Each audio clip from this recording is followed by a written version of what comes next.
to the Front Porch podcast. I'm Jessica Alarcon, and I'm here today with Sawan Vaden. I'm sorry. That's okay. And she is a longtime Oak Park resident, in and out, and she works with members of the community at Community Against Sexual Harm. Mm-hmm. So welcome. Thank you for having me. And thank you so much for coming. I really appreciate it. Mm-hmm. You grew up down the street from where we are today in Oak Park. What was that like for you? So I grew up right on 3rd Avenue and 39th, and I come from a family of 12. My parents had 12 children together. I'm number 5. There were 6 boys and 6 girls. I had a lovely childhood. Like, I remember, I have very fond memories of being a kid. And although we were very sheltered, because my dad was a preacher, my mother was a stay-at-home wife, we had tons of fun, tons of friends, and everything was just like awesome. I had a really, really fun childhood. We would bust the fire hydrant right there on the corner, and all the neighborhood kids would be out there getting wet and going crazy. All the kids used to come over and eat dinner. Like, we had really a lot of fun. We used to play nighttime hide and seek, nighttime tag. We had to be in when the street lights came on unless all the adults were out. Like, we had lots of fun. I have very fond memories growing up here in Oak Park. Oh, wow. That sounds fantastic. Yeah, we had a lot of fun. I'm jealous. Yeah, it was fun. It was fun. I do remember, though, like, we would walk around the corner right there to the bus stop, and I do remember seeing things on the street, like, used needles and used condoms. But we always just used to see it and kind of keep going, I don't think I never realized that we lived in the hood. Okay. Just because our life was contained to this one street, and not a lot of bad stuff happened on this street then. And so I didn't know we lived in the hood till I got a little bit older. Okay. Yeah. How did you discover that? Well, when my mother and my father, my dad left my mom when I was about, I think I was 12. Oh. And when he left, my sisters would start running away, and then I kind of start venturing off and hanging out with the wrong kids and getting off of this block. And that's when I realized that, we actually moved to 13th Avenue in Oak Park. And that's when I seen that Oak Park was hood over there. Because I always thought that this area was relatively nice. Mm-hmm. But when we moved over there, it was a much different world. Okay. On 13th Avenue. It's just, a lot more problems, drugs. A lot more drugs, a lot more people hanging out on the streets, a lot less kids. Oh, yeah. On 3rd Avenue, it was a lot of kids, a lot of family, a lot of togetherness. Over there, we were new to that place, and there weren't a lot of kids, maybe a couple of houses, but not as much as 3rd Avenue. And a lot more drugs, a lot more activity, a lot more adult men hanging around. Oh, no. Yeah. It was very different than 3rd Avenue. How do you think that affected your perspective of neighborhood and community? Well, I think that as a young girl, it had an impact on me. And I don't think at the time it affected my perspective on the community. I think it just made me aware of the community that I lived in. I think I was so kind of torn between, my parents getting a divorce and different things going on in my life, that it really just had an impact on my social capital. It had an impact on my the people who were around me, who I hung out with, and I started hanging out with older girls and going to their house and doing things I didn't have no business doing. I was very impressionable. Okay. Yeah. So I don't think my perspective changed about Oak Park. I don't think it's changed. I don't know. I don't know if my perspective has changed about Oak Park. There are still very nice parts of Oak Park. And I think I've always known that there are good parts. And when I moved to 13th Avenue, I found out that there were bad parts. Okay, that makes sense. Yeah. But it's always just been Oak Park. The P. Got it. So you grew up and moved away. How how did you end up back here? So, how did I end up back in Oak Park? So there's a long story in the middle of how did I end up back in Oak Park. When I was 13, I was kidnapped out of Oak Park and trafficked. And then I came back. My mother was still living in Oak Park. And I was a very rebellious, trauma-filled child. And then I went to live with my dad in Valley High. Still Sacramento, but he lived in Valley High. And so I was kind of back and forth in Oak Park. After a long road of a trauma-filled person and being trafficked and having had addictions and things like that, and I had a kid, and then I finally got clean in 2014, and I went to a rehab on Miller called Gateway. Okay. That's been there since I think 1968, across the street from the Coca-Cola, what used to be the Coca-Cola building. And so I went there. I completed 120 days, and then I went to school to be a counselor. And then I decided to work there as a counselor at Gateway. And so being at Gateway, kind of being around Oak Park and, walking with the clients in Oak Park just kind of made me feel fond about Oak Park again. Okay. And then I started to dream dreams that, maybe I could buy a house in Oak Park. Maybe I'll make a career out of this. Maybe And then I worked at Gateway for about 2 years. And then I went over to Community Against Sexual Harm Cash in Oak Park on Broadway in Alhambra, and I worked there. Okay. And I started working there, and I've been there since. I went there in 2016, I think. 4 years? 4 years, yeah. 4 years. And it's been pretty good. I run into people that I know from the hood, and they're able to see me. They're able to see me doing well and know that there's a way out of, the lifestyle that they're living. It feels really good to give back. Now I'm trying to focus more on our kids. Got it. I think that prevention is really important. There were some things that I didn't know. I didn't know about my own vulnerabilities. I didn't know about the dangers that lured in Oak Park. I had no idea. I wasn't educated. My family didn't know. I didn't learn anything in school about it. I just didn't know anything. And so, so I'm trying to figure out how I can work more with bringing some prevention to kids so that they don't have to go down the same path that a lot of us older folks, because now I'm an older person, have had to go through. See, I can see you're about to collect Social Security. I'm halfway there. Probably not as old as you think. Yeah, but yeah. So I'm happy to be back in Oak Park. And so I worked at Cash for... I'm still there, but I worked there. And then last year, summer, I finally was able to buy my home. And congratulations. And I wanted to buy a home in Oak Park. Thank you. I wanted to buy a home in Oak Park. I wanted to buy a 4-bedroom home. I mean, I everything that I wanted, I got. That's wonderful. Which was really amazing. I got it at a price that I could afford. It was just amazing. Now, it's not the best part of Oak Park, and that's okay. It's not the best part. I'd rather be on this side of Oak Park, or, there are other places that I would like to be that are a little better, a little more trees, a little more families, but it's good for now. Thank you for sharing your story and, no worries. Being open about that. I'm sorry for you and just impressed with the road you've walked, and you've worked hard. Yes, I have. I've definitely worked hard, and I've learned a lot. Inspiring, yes.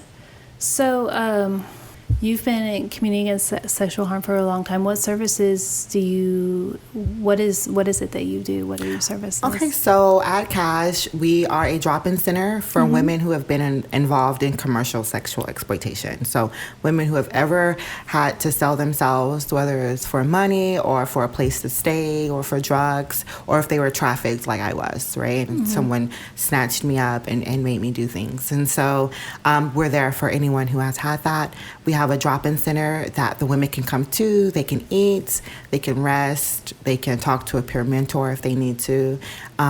We have a lot of different services where we can provide services to a plethora of people and their experiences. So for people who are arrested, for women who are arrested for prostitution, they can come to our diversion class where they can complete an 8-week course and their charges are dismissed. We have an anti-trafficking program and a victims of crime program. So anyone who's been trafficked or has been a victim of crime can get comprehensive case management that includes housing, rental assistance, therapy, transportation support, intense case management, and whatever else might come up that they may need help with. We can literally help with almost everything. We have a Healthy Women's and Families program where we have a case manager dedicated to helping women who are pregnant have healthy full-term babies and then stay with them up till their baby's, I think, 3 months, maybe a little older. Within that program, we can take them to their doctor's appointments, get them diapers, get them formula, do whatever they need, right? Whatever kind of support they need, car seats, strollers, all that. Well, we can link them to services that will provide that. We don't necessarily pay for all that. We're still in the hood. We're still a very grassroots nonprofit. And then we also have our employment program. And our employment program, we serve the same population of women, and it's a 9-week course. And we kind of help them, give them all the job skills that they need, kind of help them transitioning from one life to the other, what that looks like. They get a case manager, and we can help them with employment clothing, transportation, and any other kind of obstacles that they may have. Removing barriers to employment is what the goal of the program is. That is a massive array of services and assistance that you guys provide. That's phenomenal. Yeah, it's pretty cool. Yeah, I like being there. They're all right. So, what do you think the community can do to support people who are in danger of being trafficked or experiencing some kind of violence that you're assisting with? Well, I think that the most important thing that everyone should do is educate themselves. Okay. Understand what trafficking is, and not just trafficking, because this is like a community, right? And there are so many things that are happening in this community, right? And so we really need to educate ourselves about the disparities, educate ourselves, and try to figure out how can we help. So I love that Oak Park is being a new Oak Park, right? Some people moving from the city would call it the park, but it's Oak Park, right? And it's being gentrified, which in some cases, I mean, I like to see that things are happening in Oak Park. But when all of these things are happening, we still have to look at the people. The people that are here, the people who have been here, who need support. And so, it's really, we just have to be more invested in the people who are natives to Oak Park. And I don't think that we've done that. I think that a lot of people have become homeless. Our homeless population is growing daily.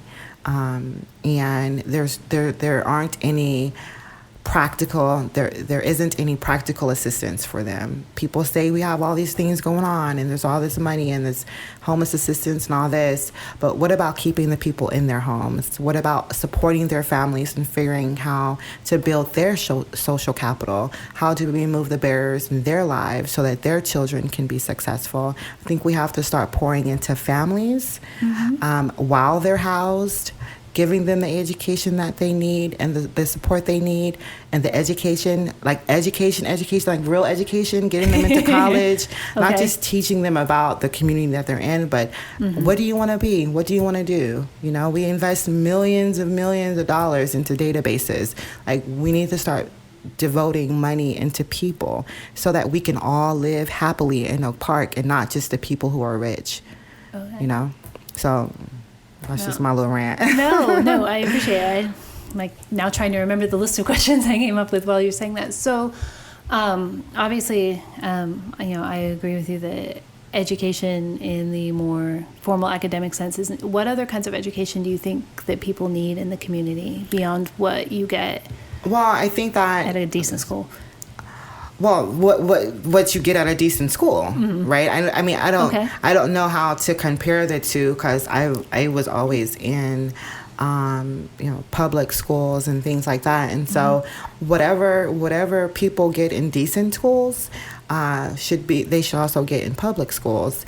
And so it's the education part, and then it's the what are the vulnerability, what vulnerabilities do you have, what are the red flags to being trafficked or to being put on the streets, or if a kid, like, I can just go on and on about this stuff because ideas just pop into my head.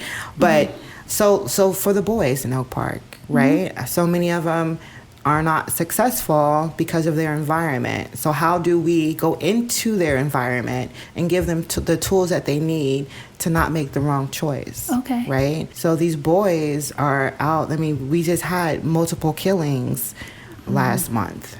Like, so many kids got killed, and they're young, and you know what I mean? So what are we doing about that?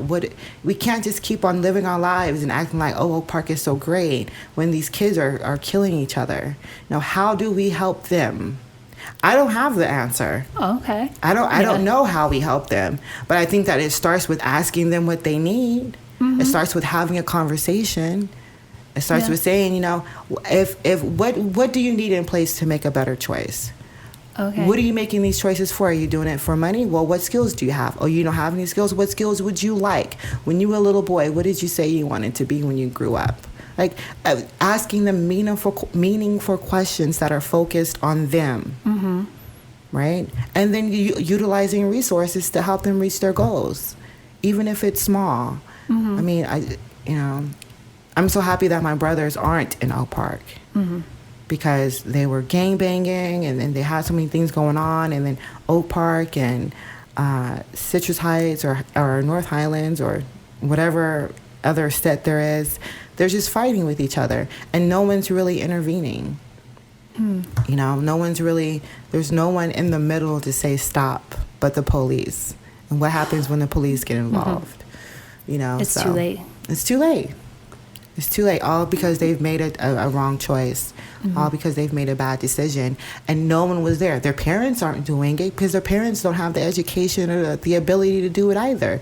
Their parents are sitting in the same environment. I don't know who's doing it somewhere, but if there's someone doing this good, we need to find out what they're doing and how are they intervening in these kids' lives so that they make good decisions. Same thing with the girls. Right? The girl lives in a home, and her parent and her stepdad's abusing her, and then she has a choice to go out and sell herself or to stay at home and be abused. She's probably going to go out and sell herself. This is a 13-year-old girl, right? Why are these the only two decisions that they have?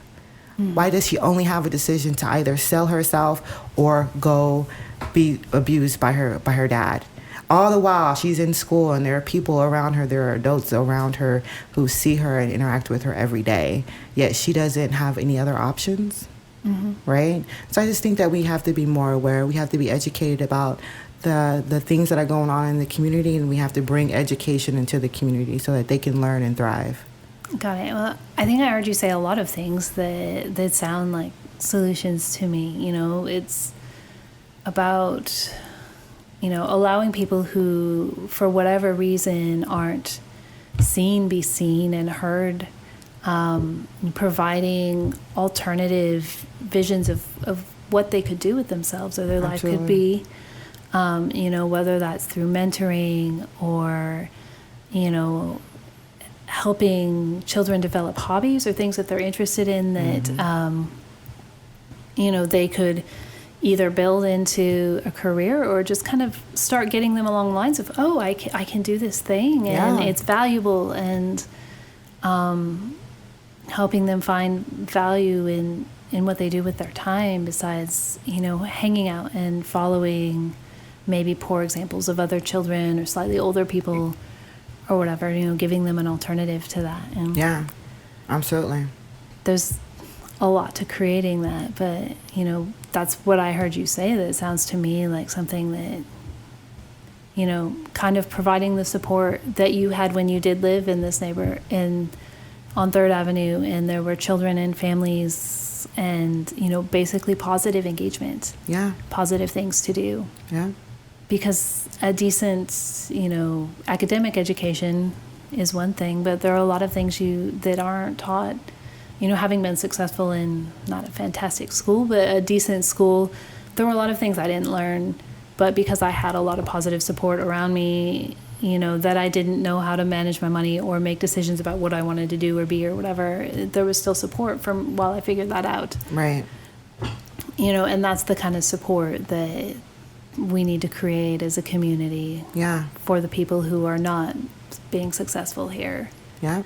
That kind of give them a platform that they can feel good about themselves. And yeah, absolutely. Mm-hmm. Yeah. And when they go through like this, whatever this is, whatever they're offered, and they do it, and they find out their skill, and they're making good decisions, then have a scholarship pot that you can continue to build on them. I mean, we can't just let our people, all of these people, they're all of our people, no matter what color you are, what religion you are, they're our people, right? We can't just let them fall by the wayside. We have to do something. It's not okay to just build over them and or to just, push them all out. It's just not good. It doesn't help. And then they took out the only grocery store in this neighborhood. Right. So many people walk to that grocery store for food. I remember when they built it. Mm-hmm. We still went to Albertsons on Stockton and Fruit Ridge, but that store made a difference for people's lives. Now this part of Oak Park is a food desert. Yeah. But why? Why? Guessing it wasn't a profitable model for the corporation, which is and unfortunate. And that's horrible. That meant a lot to me because it was a lot of things were a lot less expensive there than you can find in other supermarkets, and it was. It's living right here. It's work now to shop on a budget and find food, and I'm fortunate. I don't have to walk. I can only imagine what a struggle it is now for. Yeah. All kinds of people went to that store that were from this neighborhood that needed those prices that could only get there on foot or by sending one of the kids to go. Where are they going to go now? Smart and Final? God. There's no other place. No, for them to go. Except Foods Co., which is when you're doing walking distance. That's not. Sometimes Oak Park lets me down because it's about the dollar, but. I know. Well, yeah. I know. I went to the neighborhood association meeting where they're discussing what do we do about this and how do we get another grocery store in that space so that we have that resource, and that was before COVID. So yeah. Well, hopefully they do something, and not a nugget. Not a nugget. Not a nugget, because the people in Oak Park can't afford nuggets. No, they can't. Can't afford nugget. Just like the same thing with some of these restaurants. I love that they have these restaurants. Me too. And they're doing the new pizza joint over there that's famous or whatever. I'm super excited about that. They're doing a Starbucks on Fruit Ridge. I believe a Dutch Brothers right there by the Ross that they're building up. Got it. And so it's really, really exciting. But, what about the little people? Like, what are we going to make? How are we going to make sure that they have access to the same awesomeness that everyone else can afford? Like, how do we make sure they're also able to enjoy what we can enjoy? The people who have decent jobs and make an okay living and have a car, can drive. I don't know. I understand. I have very conflicting feelings. I understand that, and I think it's true that a lot of I have a decent job and I can afford to enjoy the restaurants on occasion, but it would be nice to see more of a variety of, different options and whatever. Not likely to be taking my whole family out to most of the restaurants that have moved into the neighborhood because it's too expensive. Yeah. And my kids stay at home, or only one kid can go. Yeah, I think this is your day. We'll go next time. I think from time to time, I don't think they've been to the New York Park Brewing even. No. Because we did take them there sometimes, and okay, we'll share a couple things, and it's probably not our main dinner, but Yeah. Trying to help them enjoy the neighborhood without Yeah. completely bankrupting us. But Yeah. I'm like, we're going to split this hot dog in 3 ways. That's when you buy a whole lot of French fries and they're happy. Yeah. Yep. Can't go wrong with French fries. So as you're seeing things change, what do you think? What do you think would motivate most of? What do you think needs to be the catalyst to, all of the things that we need that we've discussed? I suppose we could all wait around and hope for somebody, just like, the neighborhood bringing in a business. Well, who's going to do that? What do you think needs to be the catalyst for those of us to take the kind of action to begin, I don't know. creating the neighborhood that we need? Who is it? Our council member, Jay Chenier. And I think Jay Chenier should want to do something. I mean, he's kind of where it starts, right? He's kind of, Possibly. I don't know. I've been thinking about getting more active in the community. I've just been so busy with, You have a family and work a job. But something's moving me. Something has kind of nudged me into what about everybody? Not just the people that I serve. What about children? What about this? What about that? And so maybe I'll give that some thought because I haven't, and I don't know how to answer that question because I have no idea. Okay. What would be the moving point? What would be the catalyst for making this change? I don't know. When you find out, tell me. I know. Why? You don't have the answer? No, I don't. I mean, I don't even know what's current. I don't know what people are doing now. I don't know if anyone is even speaking up for Oak Park. I don't know. I hear a lot of voices of people who are on the same page as you, and that's kind of what I'm wondering is we could sit around and wait for the city council or for somebody to do that for us, or we can figure out how do we come together and start creating something together. And you just have to have funds for that and time. I would love to sit on that board. I would love to be a part of that conversation. I would love to meet those people and understand their ideas, and maybe we can come up with something awesome together. I think that would be where it starts. Folks getting together that are like-minded and wanting the same thing and being for the people, and going from there, and not just sitting around waiting for someone to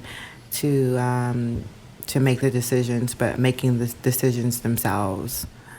And making the money come down from heaven. Just rain on it.